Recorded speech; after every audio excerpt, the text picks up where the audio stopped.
The hero. The first and most likely only Dragon Quest character in this game. I like the Dragon Quest series, but that's probably because I like Dragon Ball. But the hero isn't the only thing added in 4.0. This update isn't as exciting as the last, but it's still a nice one. First up, the main part of the update. I'll say this. The hero is a really fun character to play as. I main Yoshi, but I'm kinda thinking of changing mains to the hero because of the way you play him. People were overreacting saying this character is OP, but I digress. He isn't as OP, although he has many specials that are insane. The obvious one being the down B. There are about 20 different spells just from this one input, always being random when opening the menu, but there is always a good option there. All can be charged having 3 different forms: weak, medium, and strong. His neutral is Fizz. It's low at its weakest and big at its strongest. But I like using the medium as you wouldn't be wasting much MP and can kill off stage if timed correctly. His side special, Zap, is really good for pushing opponents away. All 3 stages are good, but in this case, the strongest one is best, as this move just kills really early. And finally, this up special, Whoosh. This is a nice recovery, but I feel like it can get punished very easily. The weak one is just for dodging the edge if you don't have a jump. The medium one is medium level recovery, and the strong one is for low recoveries. This move can also be used for edge guarding, and it really is a good move. All attacks are pretty strong, but the developers thought it was too weak, so they just gave him a crit mechanic. You get crits only from smash attacks, and they come randomly.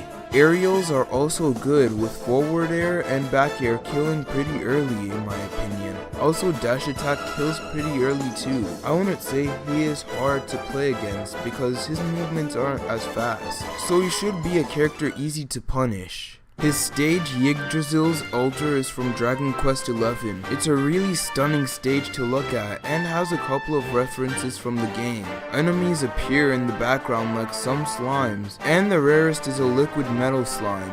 If you're playing with stage hazards on, then sometimes chests will come on platforms and it can either be an actual chest or a mimic chest. If it is a mimic chest, then you could defeat it to get an item. This time, Square Enix actually gave us music, but none actually remixed. But they actually would have gave us 2 if it was just the Luminary added. Yeah, I guess they still are pretty strict about some things. There are 8 tracks, 2 for each alt. He does have 4 alts in total, and each of them have another color. There's 11 from 11, 8 from 8, Solo from 4, and Goku Erdrick from 3. I really like all the colors there are for this character, and that's pretty rare for me. I'm the type to only like 1 or 2 colors, but this character is just so pleasing to the eye. Of course, there are the spirits that were added for the DLC, and I find it interesting they added less in this DLC compared to the Persona spirits. Now 4.0 doesn't just include the hero in this update. They added a fair amount of new features. First, they changed the way Final Smash meter works. Now the meter will start going down so you don't hold on to it forever. This makes it more exciting to watch, and this feature should have been there from the start. Then there are the frames they added for video editor mode. If people still use it, then it's fine. They also added a new mode for online, and this one is returning from Smash 4. Online tourney acts like offline tourney, except with every battle happening at once. You can watch what happened in past matches when the tourney is over. If you came first, you'll get some rewards like spirits. I literally got the same spirit when I won a tourney. That's not the only thing added to online, as Spectate got another feature that should have been there from the start. You can now guess who wins the match just like in Smash 4, which means there's actually meaning to this mode now. Instead of coins, however, you get points that you can spend on rewards. Other than those, there were Mii costumes that were added, which is also neat. And that was basically the hero update. Small, but nice. The hero is a really fun character, and I really recommend you to try him out. I just hope that Banjo Kazooie is also fun to play as, and I'm really excited for him to come out. but I also want modes like Break the Targets to come back and the ability to chant online again.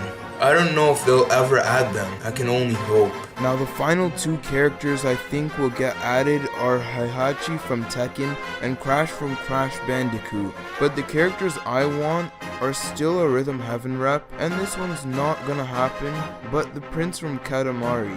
Now, we just wait until fall, probably October or November, for the next DLC character to come out, and we'll probably know the next DLC character by September.